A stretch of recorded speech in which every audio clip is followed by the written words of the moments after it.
Bonjour, j'espère que vous allez bien. On se retrouve pour une deuxième vidéo sur l'analyse d'une série d'actions. Donc la première vidéo, on a traité les actions de Katana jusqu'à Alphen. C'est la deuxième partie. On va démarrer par STM et on ira jusqu'à la société Sonova. Alors avant de démarrer, un petit rappel, je ne suis pas conseiller financier, cette vidéo n'a pas pour but de vous proposer un placement financier ou un quelconque conseil d'achat, mais uniquement un but pédagogique et de partage. Vous restez responsable de vos investissements. Alors, on va démarrer avec ST Microelectronics. On démarre sur les droites de régression. Donc c'est une société qui a une croissance de modèle sur les 30 dernières années qui est relativement faible. Elle distribue également assez peu de dividendes. Un coefficient de corrélation qui est de l'ordre de 0,15, donc c'est une action qui fluctue énormément. On est actuellement en fait sur 1,15 écart type. Alors elle a connu par le passé une évolution assez forte pour aller dépasser les 2 écarts types. Des corrections qui peuvent être également fortes pour retourner sur les moins 2 écarts types. À titre personnel, c'est pas une société dans laquelle j'investis sur le long terme, mais je pense sur laquelle on peut faire du swing trading de manière assez intéressante. Si on regarde sur un terme un petit peu plus court, on va dire à peu près depuis 2018, on voit qu'il y a une belle dynamique sur l'entreprise, donc qui a démarré à peu près en 2017, qui est toujours en cours. On n'est qu'à 1,15 écart type. Donc si vous êtes plutôt à l'achat sur la société, on peut tout à fait envisager qu'elle aille beaucoup plus haut. Maintenant, si on regarde du point de vue graphique, sur une période un peu plus courte, on voit qu'elle évolue globalement dans un range entre donc un point bas qui se situe autour des 36,30 €, un point haut autour des 50 €. Donc on a touché à plusieurs reprises les points hauts et les points bas. Et puis actuellement, une oblique fait office de résistance. On l'a touché une première fois au mois de décembre 2023, également au mois de mars 2024. Et puis ici, on se dirige tout doucement ici sur la fin du mois de juin vers cette résistance qui se situerait autour des 42 €, avec peut-être un retour en fait sur le support des 36,40 €. Si on arrive à sortir par le haut de cette résistance, on pourra envisager en fait de retourner sur les 50 €. Alors on va enchaîner sur la deuxième action qui est Abivax. Donc la société Abivax est cotée depuis à peu près 9 ans. En tout cas, c'est ce que me donnent les données sur la droite de régression. Donc on a une progression du modèle de l'ordre de 5% par an, coefficient de corrélation de 0,26, donc on a une belle fluctuation. On est actuellement légèrement en dessous de sa valeur théorique qui se situerait autour des 15 € pour un cours actuel au niveau des 13 €. Alors si on regarde au niveau graphique, voilà, donc au niveau graphique, je vais me positionner en mensuel. On va pouvoir tracer des supports et des résistances. Voilà, donc je le fais un petit peu en live. Donc je me suis mis au niveau mensuel. Donc on va prendre le violet. Alors c'est une convention que j'utilise. Le violet pour le mensuel, le bleu pour l'hebdomadaire. Donc on voit ici qu'on a plusieurs pics ici. Donc on va pouvoir aller chercher les données à ce niveau-là. Et puis on va aller chercher un support en fait, voilà, qui pourrait se situer dans cette zone ici, à ce niveau-là. Alors on peut maintenant passer en mode hebdomadaire. Alors qu'est-ce qu'on peut dire en fait sur l'action globalement? On voit qu'elle évolue donc avec un maximum autour des 37 €, un minimum autour des 4,75 €. Pour moi, à titre personnel, si ça devait m'intéresser, ce serait pour faire de la spéculation. Alors, on peut voir par exemple ici qu'on a peut-être une, une oblique qui pourrait jouer donc office de résistance. Ouais, même si ici on est passé un petit peu au-dessus. Donc l'action évolue ici dans un cours, dans une oblique ici ascendante. Voilà, donc on n'est pas très loin de la sortie de l'oblique, alors soit par le haut pour aller rechercher les 24 €, soit par le bas pour aller éventuellement chercher un support. On peut avoir des supports intermédiaires qu'on peut, par exemple ici, dessiner. Donc cette fois-ci, comme c'est de l'hebdo, on va choisir la couleur bleue. Et puis, on a ici une zone potentiellement, voilà, qui joue résistance. Voilà, donc on a une possibilité ici, pourquoi pas si on sort vers le bas, peut-être de rentrer autour des 8 €, 8,20 €, pour jouer ici un retour vers les 15 € avec en dessous un deuxième niveau de support qui se situerait beaucoup plus bas autour des 5 €. Donc voilà pour Abivax. On va passer maintenant à Evolution AB. Alors Evolution AB donc est coté à Stockholm, également aux États-Unis sur différentes places de marché, donc je crois sur le Xetra également. Alors moi pour l'analyse, j'ai choisi les cours donc en couronne suédoise. Donc oui, c'est ça, Stockholm, Suède. Alors, la croissance du modèle est très forte, 50% par an, hein, donc depuis à peu près une dizaine d'années. Donc ça, c'est le type d'entreprise qui m'intéresse. Un très bon coefficient de corrélation, 0,89, et on est actuellement très loin, à moins 2 écarts type. Donc pour moi, c'est typiquement la société qui m'intéresse pour un investissement moyen-long terme. Alors si on regarde du point de vue graphique, effectivement, on voit bien la progression de l'action qui est très très belle, même si elle connaît une correction à peu près depuis 2021. On voit quand même qu'il y a une très belle dynamique autour de cette entreprise. Alors, on va dessiner par exemple ici les niveaux de résistance, donc autour des 1700 couronnes.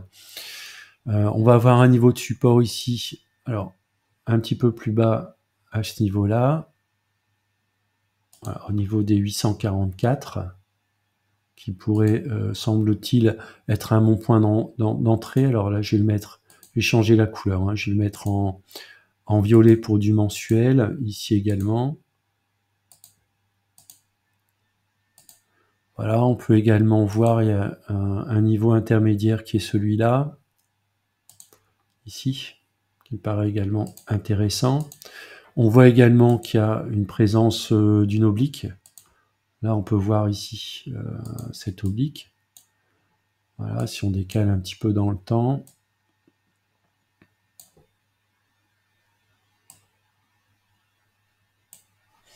Alors, on va basculer maintenant en hebdomadaire. Alors, on peut voir qu'on a un niveau de support ici qui est présent autour des 980, qui pourrait être un niveau intermédiaire. Donc je le mets en bleu pour de l'hebdo. Alors qu'est-ce qu'on peut dire ici au niveau du cours? Donc quand on est parti ici d'un point bas, donc en octobre 2022 autour des 812, donc on pouvait pas dire que c'était une résistance, hein, puisqu'elle a été établie après cours, peu importe. Voilà, on voit qu'on est allé donc un petit peu plus haut ici jusqu'au 1465. On a fait un très beau pullback, on est parti vers le haut, donc on est capé par cette résistance oblique. On aurait très bien pu déjà la construire à partir des 2 points ici. Donc on voit bien qu'elle a bien joué son rôle à ce niveau-là. Là, on est en train, en fait, peut-être de retourner en fait sur le support autour des 950 couronnes. Donc ça, c'est un premier point. Alors si on regarde au niveau des ratios financiers, Evolution AB donc évolue dans le gaming. Donc on va aller sur la partie ratio. Alors si on regarde les ratios, 20 milliards de chiffre d'affaires pour 14 milliards d'EBITDA, c'est tout simplement phénoménal, hein, 70% d'EBITDA par rapport aux revenus. Un ROE qui est également excellent, 28% en progression sur les 5 dernières années. Un free cash flow de 12 milliards pour une dette qui est négative, hein, donc société qui paraît très bien gérée.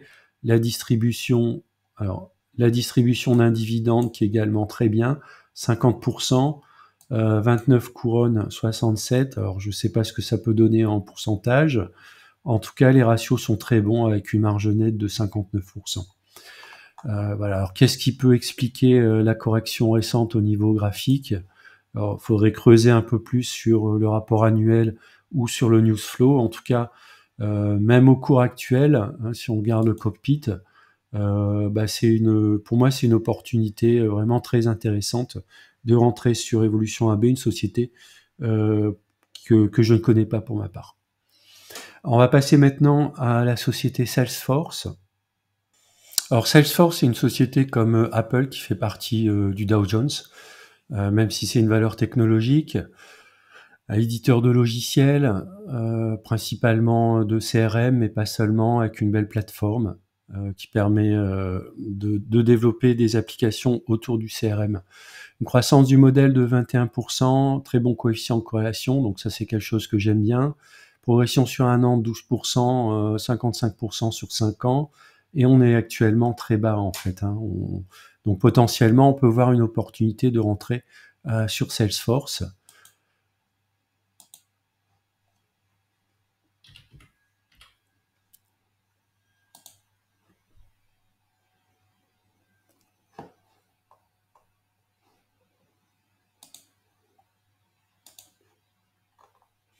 Alors si on regarde le parcours graphique de Salesforce, il est très très bon. Hein. Il correspond effectivement aux valeurs technologiques. Donc je me suis mis en mensuel. On va essayer de visualiser donc les sommets. On peut voir ici qu'on a un double top. Voilà, je vais changer de couleur. Hein. Je vais passer en violet. Donc on a un premier top ici. On a ici un bottom qui se situe à peu près à ce niveau-là. Voilà, on a d'autres niveaux qui peuvent paraître intéressants. Il y a celui-là de niveau. Effectivement, qui était à la fois un support et une résistance. Voilà, je vais passer en mode hebdo. Donc là, je vois ici un niveau de résistance qui peut être intéressant à tracer. Cette fois-ci, on va se mettre en bleu. Et puis également celui-ci, alors qui est un petit peu moins visible. Voilà. Qu'on va représenter ici. On est actuellement exactement dans ce niveau de résistance. Alors qu'est-ce qu'on peut dire ici? On voit bien les deux sommets. On voit le retracement ici sur la zone des 128 $. Alors ce qui est intéressant peut-être de tracer, c'est ici. On a ici une droite de tendance. Voilà, on voit qu'il a été cassé ici en clôture. On a essayé de la réintégrer. Elle joue maintenant office de résistance en fait. On est actuellement sur un support, donc là je ne saurais pas dire. Il y a deux possibilités, soit on repart vers le haut, on pourrait être capé par cette droite de résistance oblique, hein, mais ça n'empêcherait pas le cours de latéraliser et de retourner vers les 280. Soit ce support ici des 235, même jusqu'à, on va dire, 230, cède. Et là, on pourra aller chercher un niveau légèrement en dessous des 200 à 195. Et puis, pourquoi pas, s'il y a une forte correction, sur les niveaux des 130. Alors, si on regarde Salesforce du point de vue fondamentaux, alors, au niveau des ratios, donc on va regarder 35 milliards de chiffre d'affaires pour 10 milliards d'EBITDA, donc c'est à peu près, c'est un peu plus d'un tiers. C'est très bien. Le ROE est légèrement en dessous de 10, mais c'est bon. 9,34. 12% à peu près de profitabilité nette. Donc ça, c'est très très bien. La génération de free cash flow importante, 11 milliards. Une société qui n'est pas endettée, moins 8 milliards de dettes. Donc ça, c'est plutôt positif, on va dire, sur Salesforce. Hein. Donc soit on rentre à ce niveau-là en pensant que l'action va rebondir, soit elle sort par le bas et là, on pourrait se positionner en dessous des 200, voire beaucoup plus bas sur les 130 €. On va passer à l'action suivante, qui est un ETF, qui est l'ETF EPAB. Le fonds EPAB, c'est un fonds commercialisé par Amundi Asset Management. Donc c'est Paris Net Zéro Ambition. Hein, donc c'est un fonds qui est principalement basé sur des valeurs ESG. Donc l'indice de référence, c'est le ESG Net Total Return. Or, le fonds est coté depuis peu, 2019. Bon, sur la droite de régression, c'est pas forcément très parlant. On a une croissance de l'ordre de 7% par an, progression de 7% de 16%, pardon, sur l'année. On est quasiment à un écart type. Bon, il fluctue pas mal. Hein. Bon, après, on manque peut-être un peu de points pour que ce soit significatif sur la droite de corrélation. Donc, si on regarde maintenant au niveau analyse,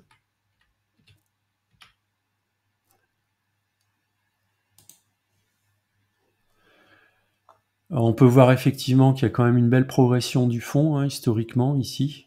On pourrait tracer d'ailleurs, je pense, l'évolution dans un canal ascendant. On va essayer de le faire. Donc je prends le point de départ, le point d'arrivée. Effectivement, on voit donc le fonds qui fluctue. On est actuellement sur des niveaux relativement élevés. Alors maintenant, si on essaye de tracer des supports et des résistances, on peut voir ici une première résistance autour des 31. Ici, on a un niveau de support sur le dernier sommet qui se situe autour des 28. De la même manière, on peut aller chercher le dernier support voilà, au niveau des 24. Voilà, éventuellement, on peut dessiner donc un support ici en allant chercher un point bas avec le support et puis la moyenne mobile à 34 jours, bon, qui joue pas trop son rôle de support. Alors qu'est-ce qu'on peut dire? Effectivement, on est quand même sur des niveaux assez hauts sur cet ETF. Si on a un retracement, on serait plutôt au niveau des 28 qui correspondrait peut-être à ce niveau de support. Ou alors s'il y a une correction un peu plus forte, on pourrait chercher le bas du canal qui se situerait autour des 24 euros. Pour continuer à croître. Voilà ce que je peux dire sur cet ETF. On va enchaîner avec Roche-Beaubois. Alors Roche-Beaubois, c'est une société qui est cotée visiblement depuis à peu près 2017. Bon, même si je connais la marque, je connais assez peu l'entreprise au niveau boursier. Une très belle croissance du modèle, 21%, très bon coefficient de corrélation, donc ça a l'air d'être des éléments assez intéressants. 7,5% de progression sur un an et 175% sur 5 ans. Elle est actuellement à son prix, hein, un cours de 48,70 pour une valeur théorique de 49,28. Alors si on garde les fondamentaux sur Roche-Beaubois,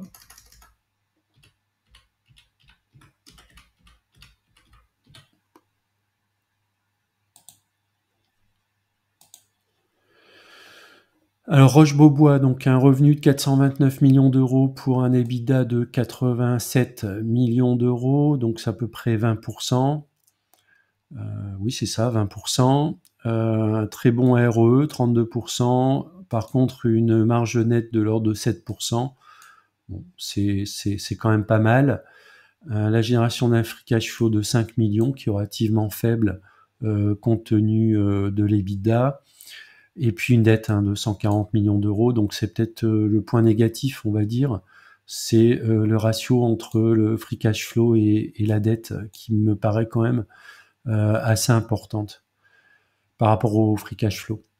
Alors si on regarde maintenant du point de vue graphique, on a un très beau parcours de la société ici. On voit qu'il y a une très belle tendance de croissance. D'ailleurs, on pourrait la dessiner ici sur la droite de tendance.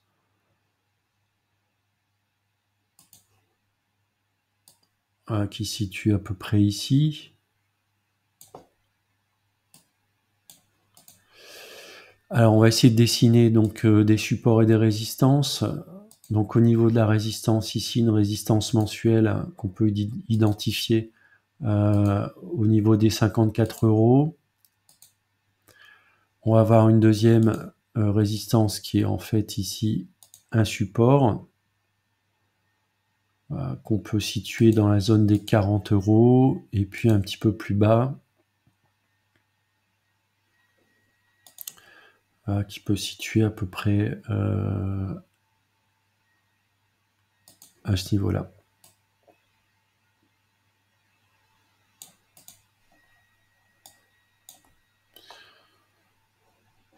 Alors on peut passer éventuellement en weekly. Je fais une petite sauvegarde. Donc là, qu'est-ce qu'on voit en weekly? Donc on est allé taper plusieurs fois ici à 54, donc c'était au mois d'août 2023, et puis ici en décembre 2023. On a rebondi plusieurs fois ici sur la zone, sur l'oblique de résistance. Bon. Alors ICAD au niveau graphique, donc on est dans les real estate, hein, les sociétés immobilières. Croissance du modèle 3,67%, donc c'est hors dividende. Une progression en baisse sur un an de 33% et 66% sur 5 ans, hein, donc elle est vraiment au plus bas.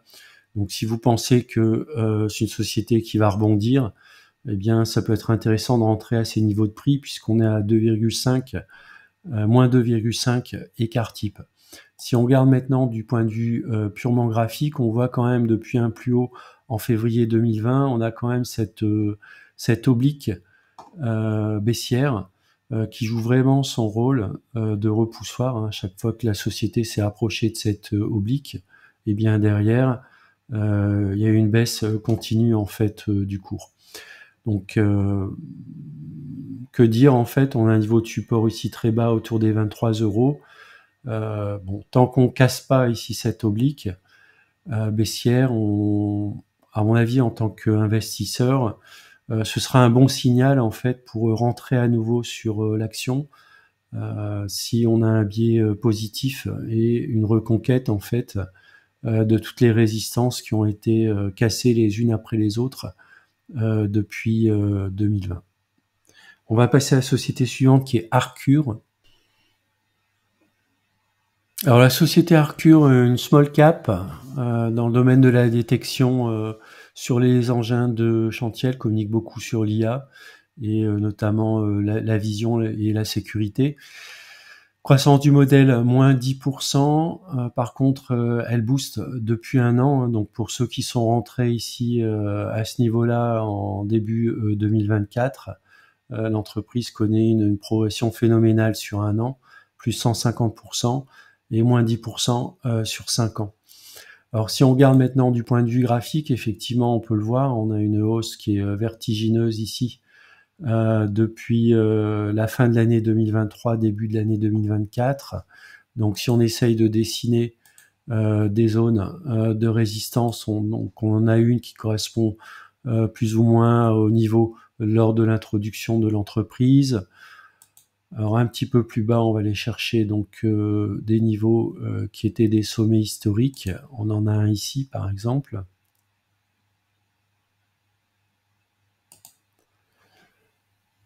On va retrouver également un niveau de support à ce niveau-là.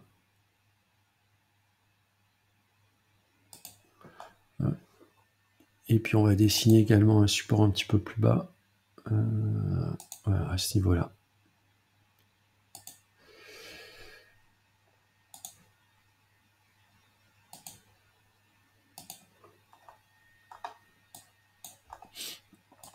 Donc sur le très court terme, en fait, il n'y a pas grand-chose à dire sur la société. Donc on voit ici, donc on a un niveau de résistance autour des 6,80. Si elle arrive à sortir par le haut de ce niveau de résistance, elle ira chercher le suivant qui est entre 8 et 8,60.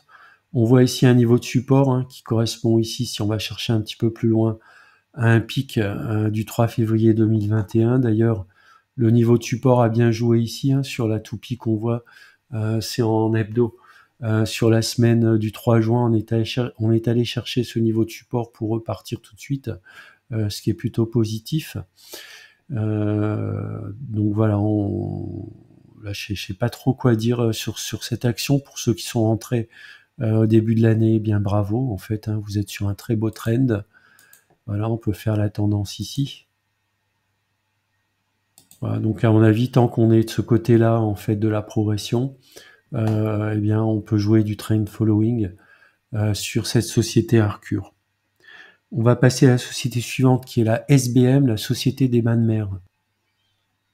Alors la SBM, du point de vue graphique, donc c'est une société depuis une trentaine d'années qui a une progression assez intéressante, 7%, sa croissance du modèle hors dividende, un bon coefficient de corrélation, 0,81, en baisse de 3% sur les 52 dernières semaines, en progression 94% sur 5 ans. Elle est actuellement légèrement surcotée, plus 0,47, un cours à 102 pour une valeur théorique de 89. Du point de vue graphique, c'est très joli, hein. On voit ici l'évolution assez régulière du cours de la SBM. Donc on pourrait tout à fait choisir ici une tendance de régression, démarrer sur un point relativement bas ici. Et puis on voit bien qu'elle évolue dans un canal qui est assez régulier en fait, hein, au niveau de la société. Alors au niveau des supports et des résistances, donc on voit qu'on a une résistance ici sur un niveau autour des 113 €. Alors comme la croissance est régulière, eh bien on peut aller chercher les niveaux de support ici qu'on a rencontrés de manière très régulière. Je peux remonter ici. Alors qu'est-ce qu'on peut dire ici sur un cycle récent? Globalement, on peut jouer le bas ici le support autour des 100 €, et puis ici on a une résistance autour des 115 € avec, si on regarde le canal, un niveau de support qui peut être inférieur ici, qu'on pourrait dessiner à ce niveau-là à peu près. Donc on est quand même bien en dessous du niveau bas du canal, même si elle peut y aller ici. On aura un niveau de support autour des 80 €. On a 680 millions de chiffre d'affaires pour 143 millions d'EBITDA, donc c'est à peu près 20% globalement. Un ROE qui est pas fantastique, 5,66. Par contre, une profitabilité nette qui est de l'ordre de 10%, 100 millions de génération de free cash flow, donc ce qui est plutôt positif. Un payout ratio de l'ordre de 33%, ce qui fait 1,20 € de dividendes par action. Donc un rendement qui est quand même relativement faible. On a donc le free cash flow, je t'ai dit, 95 millions de free cash flow, une société qui n'est pas endettée. On va terminer avec la société Sonova. Alors Sonova, c'est une société qui est cotée en Suisse, hein, dont la cotation en francs suisses, 280 francs suisses. Donc si on regarde le chiffre d'affaires, on a un peu plus de 3,6 milliards de chiffre d'affaires pour un peu moins d'1 milliard, 953 millions de francs suisses. Donc on est à peu près sur 30%, oui à peu près, hein, 30% d'EBITDA, donc c'est très bien. Un ROE de 25%, une marge nette de 17%, un free cash flow positif de 350 millions, un endettement d'1,3 milliard, donc ce qui fait à peu près 4 années de free cash flow, et une société qui distribue un payout ratio de 42% pour 4 francs suisses par action, donc ça fait à peu près un peu moins de 2%. En termes de rentabilité, donc les ratios sont excellents. Maintenant, si on regarde au niveau de la droite de régression, on a une croissance du modèle de 11,5% sur à peu près une trentaine d'années. On est actuellement à moins 0,77 écart type, donc c'est assez intéressant. Ça me semble assez intéressant compte tenu des ratios et de la position graphique de la société. Maintenant, si on regarde du point de vue graphique, alors effectivement, elle a atteint des plus hauts ici sur une période assez récente en 2022. Alors qu'est-ce qu'on va dessiner ici globalement ici un niveau de support. Voilà. On a des niveaux intermédiaires, notamment ici.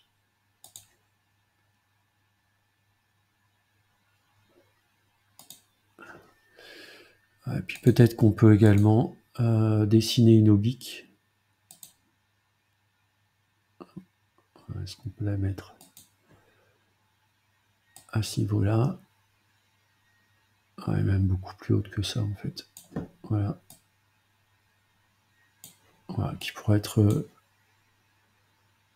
gêner la progression par le haut du cours.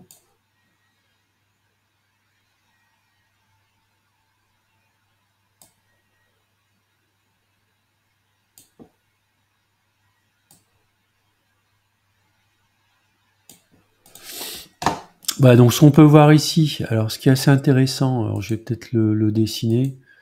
On évolue dans un range. Alors je vais essayer de le dessiner. On a une flèche ici vers le bas. Voilà, on a touché plusieurs fois le bas du range. Je vais mettre ici donc une flèche vers le haut. On va la voir ici. On va la voir ici. Alors, on peut avoir un petit niveau intermédiaire qu'on peut dessiner. Voilà, pour moi qui se situerait ici, dans ces eaux-là.